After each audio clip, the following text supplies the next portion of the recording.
Semifinal উপলক্ষে আমাদের ডুবাইল মাঠে আবারও নতুন করে ফুটবল খেলার দাগ কাটলাম। এই শিশির ভেজা সকালে মাঠের পরিবেশ ছিল একদমই অন্যরকম। হ্যালো এভরিওয়ান, আসসালামু আলাইকুম। আজকের এই শীতের মধ্যে সকাল সকাল কুয়াশা ভেজা রোদে চলে যাচ্ছে আমাদের ডুবাইল মাঠে এসে পরিবেশ দেখেই তো আমি অবাক। এই শীতে এত সুন্দর একটা পরিবেশ হবে আমাদের মাঠে, সেটা ভাবতেই পারিনি। সকালের কুয়াশা চলে গেলেও ঘাসের মধ্যে রয়েছে শীতের শিশির, আর এই শিশির ভেজা ঘাসে পুরো মাঠটি যেন একদম চিকচিক করছে। মাঠের এই সৌন্দর্য সকালবেলা না উঠলে দেখতেই পাওয়া যাবে না। মাঠে এসে দেখি দাগ কাটার জন্য সকালে রমজান ভাই চলে এসেছে। এরপরে আমরা হাঁটতে হাঁটতে এই মাঠটি ঘুরে দেখি এবং মাঠের মাঝখান থেকে দাগ কাটার সিদ্ধান্ত নেই। আমি এবং রমজান ভাইয়ের সাথে রয়েছে আমাদের জাকির এবং আমাদের মাঠের সেক্রেটারি রাশেদ ভাই। আজকে রাতে জাকিরকে আমরা এয়ারপোর্টে দিতে যাব, কারণ আগামীকাল শুক্রবার সকাল 8টায় ওর ফ্লাইট সিঙ্গাপুর যাওয়ার। তবুও মাঠকে ভালোবেসে সকালেই চলে এসেছে দাগ কাটার কাজে হেল্প করার জন্য। আসলে আমাদের ডুবাইল মাঠ আমাদের গর্ব, আর মাঠের জন্য যারা কাজ করে তারা নিজের স্বার্থের জন্য কাজ করে না। মাঠের কাজগুলো করা হয় মাঠকে ভালোবেসে এবং এই গ্রামকে ভালোবেসে। তাই মাঠের কাজে কেউ কখনো স্বার্থ খুঁজে না। গ্রামের প্রতি সেই ভালোবাসা থেকেই কালকে ফ্লাইট জেনেও জাকির আজকে কাজ করতে চলে এসেছে। প্লাস্টিকের দড়ি টেনে দেওয়া হয় দাগটি সোজা হওয়ার জন্য। প্রথমে কোদাল দিয়ে দাগ কেটে জাকির কাজটি শুরু করে।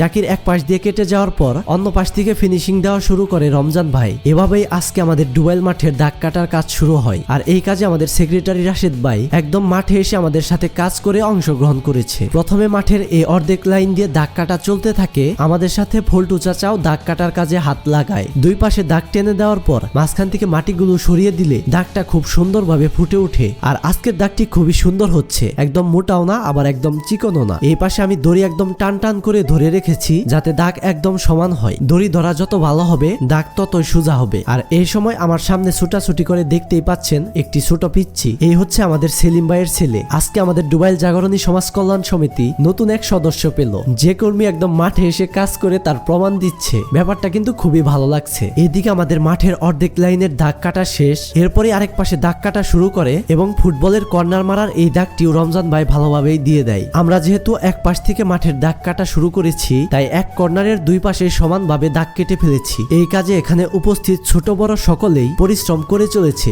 সকালের এই মিষ্টি রোদে কাজগুলো করতে তেমন একটা খারাপ লাগছে না। এরপরেই কাজ ধরা হয় এই পাশের গোলবারের ছোট বক্সের। একই পদ্ধতিতে দড়ি টেনে প্রথমে দুই পাশের লম্বালম্বি দাগ দেওয়া হয়, এরপর বক্সের মাঝখানের বড় দাগটা দেওয়া হয়। এরপরে ঠিক একইভাবে দড়ি ধরে বড় বক্সের দাগটাও সুন্দরভাবে দিয়ে দেওয়া হয়। দাগগুলো এতটাই সুন্দর হচ্ছে কেউ হঠাৎ দেখলে মনে হবে মেশিন দিয়ে কাটা হয়েছে। আমাদের এক পাশের কাজ মোটামুটি শেষ হয়ে গেলে আমরা চলে আসি অপর পাশে দাগ কাটার জন্য। এখানে এসে আমরা প্রথমে বড় বক্সের এক লাইনের দাগ কাটা শুরু করি। এরপরে বড় বক্সের মাঝখানের বড় দাগটা দড়ি ধরে আমরা পোলাপানে কাটি। এভাবেই সম্পূর্ণ হয় আমাদের বড় বক্সের দাগ। এরপরে আরো কিছু কাজ করে মাঠের একদম এই পাশের দাগটি আমার বন্ধু মুন্না দিয়ে দেয় এবং উল্টো পাশে দাগগুলো আমাকে দিয়ে দিতে বলে। যদিও আমি তেমন কোদাল চালাতে পারি না, তবে তাদের কথায় কাজ ধরলাম। আমিও তাদের দেখানো পদ্ধতিতেই কেটে যাই। যদিও কতটা ভালো হয়েছে জানি না। দাগ কাটতে কাটতে রোদের তাপমাত্রাও একদম বেড়ে যায় আর আমরা ঘেমে একদম একাকার হয়ে যাই। তো এই ছিল আমাদের আজকের ভিডিওটি যদি ভালো লেগে থাকে অবশ্যই লাইক,